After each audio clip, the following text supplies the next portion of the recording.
क्या आप बगैर कैलकुलेटर को यूज़ किए नंबर्स को मल्टीप्लाई करवा सकते हैं?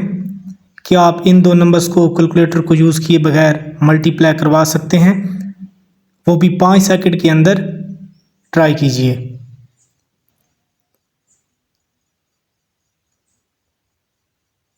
तो इसका आंसर है 5621। जी हाँ, हमारे पास ट्रिक्स हैं जिनको हम यूज़ करके बगैर कैलकुलेटर को यूज़ किए किसी भी नंबर्स को मल्टीप्लाई करवा सकते हैं। ट्रिक नंबर 1 है हमारे पास एनी नंबर मल्टीप्लाई बाय 11। किसी भी नंबर को 11 से मल्टीप्लाई करवाने की ट्रिक क्या है कि उन दोनों डिजिट को लिख लें पहले और फिर उन दोनों डिजिट्स को प्लस करके बीच में लिख दें। तो ये आप 5 सेकंड के अंदर अंदर इसका आंसर दे सकते हैं। ये तो हमारे पास 2 डिजिट वाला नंबर था। अगर हमारे पास 3 डिजिट वाला नंबर हो तो उसको हम 11 से कैसे मल्टीप्लाई करवा सकते हैं? उसका ये मेथड होगा कि फर्स्ट डिजिट और लास्ट डिजिट को आप लिख लें, ठीक है, 5 और 7 को। फिर फर्स्ट और सेकंड डिजिट को प्लस करके बीच में लिखें। फिर सेकंड और थर्ड को प्लस करके बीच में लिखें। 7 और 3 का आंसर 10। 1 कैरी दे दें पीछे 8 को 9। तो ये आपका जो आंसर आएगा वो 5907। तो इस तरह ट्रिक को आप यूज़ करके किसी भी नंबर्स को मल्टीप्लाई करवा सकते हैं बगैर कैलकुलेटर को यूज़ किए। इसके बाद हमारे पास ट्रिक नंबर 2 है।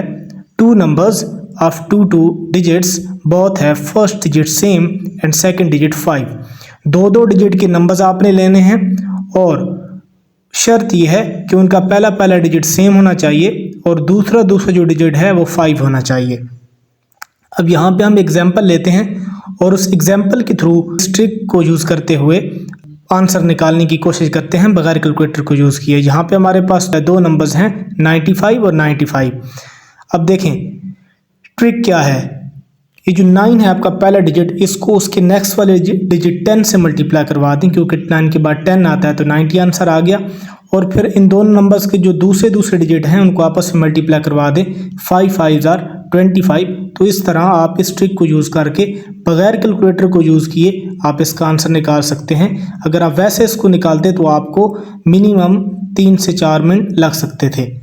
ट्रिक नंबर 3 है हमारे पास 2 नंबर्स ऑफ 2 डिजिट्स बोथ है first digit same and sum of second digit of both number should 10।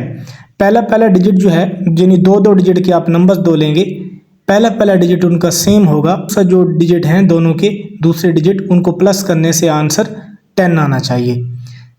अब मिसाल के तौर पर यहाँ पर जो हमारे पास हम 2 नंबर्स लेने लगे हैं 2 डिजिट के, वो इसी तरह के होंगे कि पहला डिजिट उनका सेम होगा 9 और 9 है और दूसरे डिजिट जो दोनों के हैं उनको प्लस करने से 10 आंसर आता है। तो इस पर ये जो ट्रिक लग सकती है ये क्या है कि आप पहले नंबर जो है आपका डिजिट है 9, उसको अगले जो नंबर उसका 10 होता है उससे मल्टीप्लाई करवाएं और फिर दूसरा जो दोनों नंबर का डिजिट है उनको आपस में मल्टीप्लाई करवाएंगे तो 21 आंसर आएगा। इस तरह बगैर कैलकुलेटर को यूज़ किए आप इस इतने बड़े नंबर का जो आंसर है, जो उनकी मल्टीप्लिकेशन है, वो आप 5 सेकंड के अंदर अंदर उसका आंसर दे सकते हैं। अगर आप चाहते हैं कि इस तरह की मज़ीद ट्रिक्स आपके साथ शेयर की जाएं तो आप चैनल को सब्सक्राइब कर लें और बेल आइकन को भी दबा दें ताकि आप आने वाली नई वीडियो को देख सकें और एंजॉय कर सकें और अपने दोस्तों के सामने स्मार्ट बन सकें।